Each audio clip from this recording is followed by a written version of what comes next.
Halo semuanya, jumpa lagi bersama saya Melani dalam rubrik Legal Journal.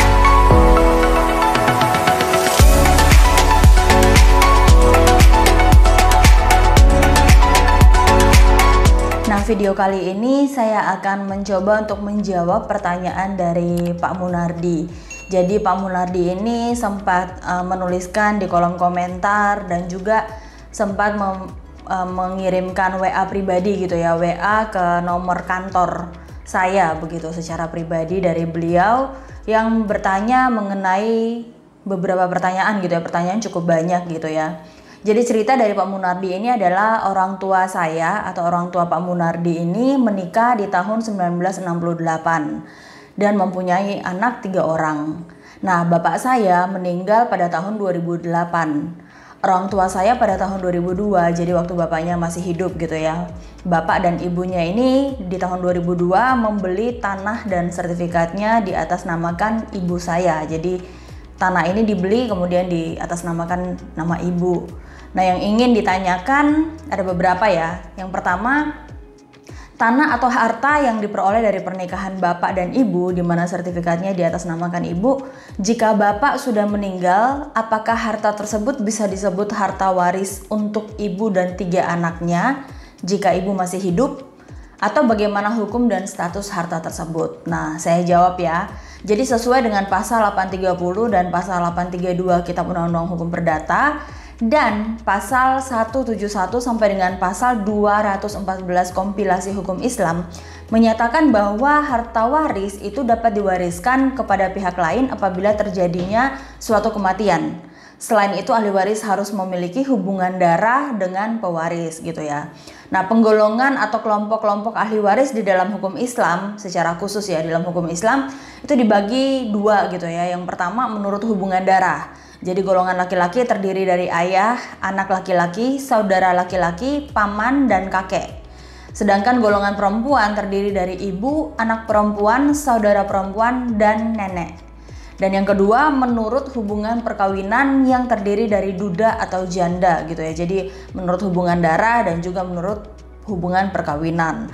Nah, jawaban dari pertanyaannya Pak Munardi yang pertama ini, apabila memang semua ahli waris ini masih ada gitu ya, ibu dan anak-anaknya ini ada, maka yang berhak untuk mendapatkan warisan itu adalah ibu dan 3 orang anaknya tersebut. Seperti itu. Nah, pertanyaan nomor 2, jika ibu ingin menjual tanah atau harta tersebut, apakah harus ada persetujuan dari ketiga anaknya? Jika harus ada persetujuan dari ketiga anak, apakah persetujuan ini cukup di atas materai ataukah harus persetujuan yang dibuat di hadapan notaris? Oke, jadi sebelum kita masuk ke dalam persetujuan gitu ya, biasanya seorang ibu atau salah satu ahli waris ketika dia ingin menjual warisannya ini oleh notaris atau oleh pihak pembeli, ketika tahu bahwa ini adalah warisan, dia akan meminta surat keterangan waris gitu ya. Surat keterangan waris ini juga pasti akan diminta oleh BPN gitu. Nah, surat keterangan waris ini, di dalam surat keterangan waris itu akan dituliskan bahwa bapak meninggal di tahun berapa, kemudian meninggalkan ahli waris berapa orang, jadi ibu dan 3 anaknya ini dengan bagiannya berapa-berapa. Kemudian nanti akan disahkan di kelurahan gitu ya, di kecamatan atau diketahui oleh RT RW seperti itu. Nah, SKHW ini sangat penting gitu ya, karena ini adalah kunci untuk melakukan balik nama dan lain sebagainya.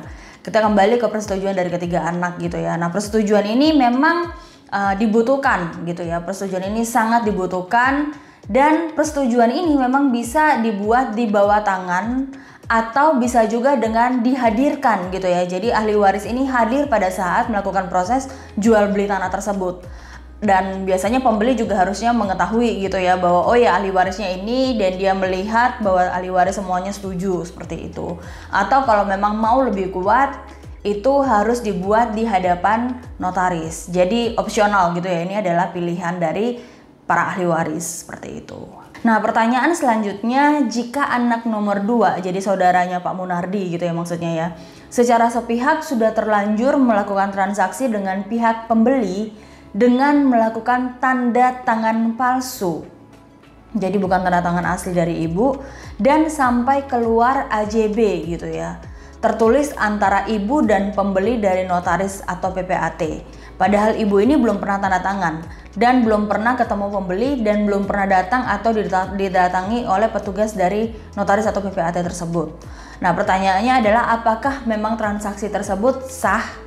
Oke, jadi kalau memang ibu tidak pernah menghadap ke notaris ataupun PPAT dan tidak pernah melakukan jual beli, maka sudah pasti dikatakan bahwa akta jual beli tersebut tidak sah, gitu ya. Nah, anak nomor 2 ini sebenarnya telah melakukan pemalsuan tanda tangan sehingga dapat dijerat tindak pidana pemalsuan dan bisa dipidana gitu ya menurut pasal 263 Kitab Undang-Undang Hukum Pidana. Jadi pasal 263 ayat 1 Kitab Undang-Undang Hukum Pidana ini menyebutkan bahwa barang siapa membuat surat palsu atau memalsukan surat yang dapat menerbitkan sesuatu hak, sesuatu perjanjian atau sesuatu pembebasan utang yang boleh dipergunakan sebagai keterangan bagi suatu perbuatan dengan maksud akan menggunakan atau menyuruh orang lain menggunakan surat-surat itu seolah-olah surat-surat itu asli dan tidak dipalsukan, maka kalau mempergunakannya dapat mendatangkan sesuatu kerugian dihukum karena pemalsuan surat dengan hukum penjara selama-lamanya 6 tahun.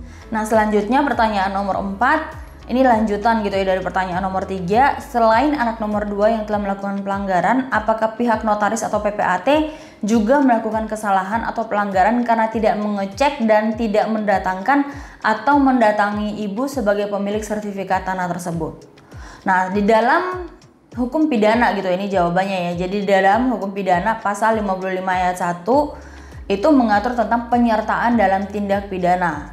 Jadi pelaku tindak pidana ini bukan saja orang yang benar-benar melakukan, tetapi juga mereka yang menyuruh melakukan dan yang turut serta melakukan perbuatan pidana. Nah, dalam hal ini kalau memang akta notaris itu diterbitkan tanpa kehadiran si ibu gitu ya. Jadi PPAT ini melakukan jual beli tanpa kehadiran si ibu dan tanda tangan itu sudah jelas-jelas dipalsukan, maka dalam hal ini notaris bisa ditarik sebagai pihak yang turut serta di dalam melakukan perbuatan pemalsuan tersebut. Nah, pertanyaan nomor 5 dari Pak Munardi ini adalah berdasarkan undang-undang pasal berapa yang sebenarnya telah dilanggar oleh si anak kedua dan pihak notaris atau PPAT tersebut gitu ya. Ada 2 jawaban gitu ya untuk masalah pidana atau laporan pidana. Ini Pak Munardi dan ahli waris yang lain bisa melaporkan anak nomor 2 dan juga notaris tersebut dengan jerat pasal 263 Kitab Undang-Undang Hukum Pidana sebagaimana yang telah saya jelaskan sebelumnya gitu ya. Atau yang kedua, kita meminta untuk menuntut ganti rugi gitu ya, dengan menuntut atau menggugat mereka ini secara perdata. Jadi ahli waris lain dapat menggugat anak nomor 2 dan juga notaris tersebut atas dasar perbuatan melawan hukum berdasarkan pasal 1365 Kitab Undang-Undang Hukum Perdata. Nah, di dalam gugatan tersebut kita akan meminta agar akta jual beli yang sudah diterbitkan oleh si notaris atau PPAT ini untuk dibatalkan. Nah, pertanyaan nomor 6, jika pihak pembeli dan pihak notaris tidak bersedia melakukan pembatalan akta jual beli tersebut, langkah-langkah hukum apa yang harus kami tempuh? Nah, ada 2 pihak yang sebenarnya bisa melakukan pembatalan akta gitu ya, bukan pembeli dan juga bukan notaris, karena dalam hal ini pembeli dia pasti enggan untuk melakukan pembatalan karena dia sudah menyerahkan sejumlah uang pastinya begitu ya. Dan sedangkan notaris ya dia merasa bahwa dia sudah melakukan yang sesuai dengan prosedur, entah memang yang datang ini ibu-ibu palsu atau bagaimana, kita juga nggak tahu cerita selengkapnya begitu ya. Tapi yang pasti ada 2 pihak dalam hal ini yang bisa untuk melakukan pembatalan. Yang pertama adalah anak kedua, kalau memang dia khilaf dan dia mau untuk melakukan hal yang benar, dia bisa mengajukan gugatan perdata agar dibatalkan akta jual beli tersebut begitu. Atau yang kedua, kalau memang pihak anak kedua ini juga nggak mau, yang bisa melakukan dan yang paling berhak untuk melakukannya adalah para ahli waris yang lain gitu ya, ibu dan juga anak yang lainnya. Dalam hal ini karena mereka ini memang benar-benar dirugikan atas perbuatan anak kedua tersebut sampai dengan akhirnya bisa diterbitkan akta jual beli tersebut. Nah, pertanyaan terakhir dari Pak Munardi adalah apakah bisa pihak pembeli dan notaris mengadukan anak nomor 2 atau saudara kami yang telah melakukan pemalsuan tanda tangan ibunya ini ke pihak polisi, dan apakah pengaduan tersebut termasuk delik biasa atau delik aduan gitu ya, dan apakah bisa ditarik kembali aduan tersebut jika telah terjadi perdamaian. Nah, pemalsuan tanda tangan ini termasuk dalam delik aduan. Tetapi ada beberapa pendapat dari ahli hukum yang menyatakan bahwa pemalsuan tanda tangan ini merupakan delik mutlak. Arti dari delik mutlak ini artinya bahwa penyidik itu harus atau wajib memeriksa perkara dugaan pemalsuan pada dokumen meskipun yang dipalsukan ini tidak menuntut gitu ya. Jadi meskipun tidak ada tuntutan, kalau memang diketahui maka penyidik harus atau wajib melakukan penyelidikan gitu ya, atau penyidikan seperti itu. Nah, di sini ada pro dan kontra gitu ya. Apabila terjadi perdamaian, maka seringkali memang para pihak ini mencabut laporannya, akan tetapi kembali lagi kepada pihak kepolisian gitu ya, atau pihak penyidik, apakah memang mereka menerima laporan tersebut atau mereka memutuskan untuk tetap melanjutkan penyidikan dan sampai pada pelimpahan berkas ke kejaksaan untuk disidangkan di pengadilan gitu ya. Nah, pertanyaannya apakah memang pihak pembeli dan notaris ini bisa mengadukan anak nomor 2? Ya sangat bisa begitu ya, karena memang pihak pembeli dan juga notaris ini merasa tertipu dengan apa yang sudah dilakukan oleh anak nomor 2 ini atau saudaranya Pak Munardi ini.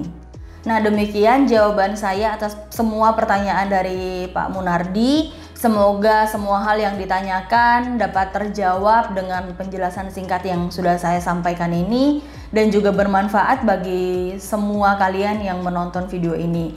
Jangan lupa untuk subscribe, like, komen, atau kalau ada pertanyaan jangan lupa untuk tulis di kolom komentar dan saya akan berusaha untuk menjawab pertanyaan-pertanyaan kalian.